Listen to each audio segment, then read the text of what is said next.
Let me also tell you the kind of voting that is taking place today. These are the constituencies. These are the big parts of Bihar that we need to know. There is Andhra Pradesh, which about 18 constituencies, 18 districts, I'm sorry. There's also Bhojpur, which is where the elections are taking place. And Bhojpur, Magad are considered the actual battlefields because this is where, the actual battle takes place. It was very close last time. The victories were of slim margins, and a large part of the constituencies of Bhojpur and Magad are voting today. Mithilanchal also is where Mithilanchal is seen as the cultural capital of Bihar.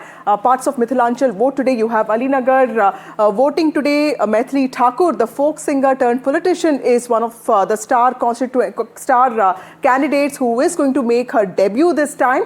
Simanchal is when the election takes place later on in the second phase, which is when 122 seats will be voting. And of course, Nitish Kumar's future and legacy is closely tied to this election because a lot depends on his performance, the credibility that he holds, and also the kind of sympathy that he evokes amongst people, because this could be the last election that he could be fighting as a chief minister. Remember, he has been at the helm of the state since 2005, so it's not going to be easy for people to look at him in a very balanced way, because while he has done a lot that's good for the state, there's always some inadequacy that erupts when you have been ruling the state for 20 years.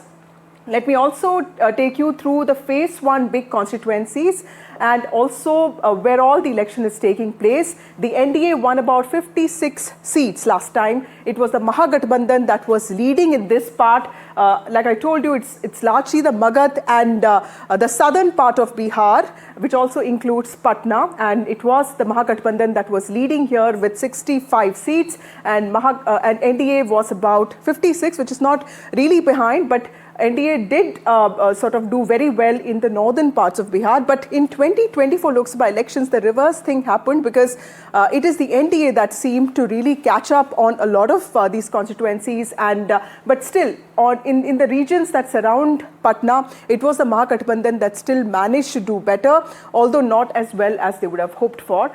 So this is the phase 1 elections. We also have the turnout, which is going to be very important.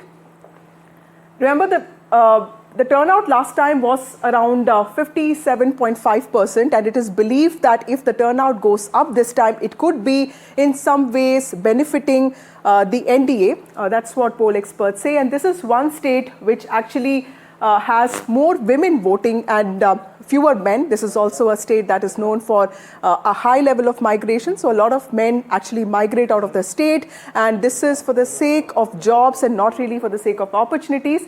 The victory margins have always been very interesting here, because there are several seats that have been there are around 24 out of 52 seats that have been won less than a margin of 5,000, and this is where the actual fight is, and they are spread across the state of Bihar. More than 20,000 is just about NDA winning 39 and MGB winning 40. So that is where, so it was 2020 was generally seen as an election of lesser margins, slim margins, which is why the 12 seats, which is where the friendly fights are taking place, are going to be very important. And this is where the Mahagathbandhan allies are fighting amongst each other.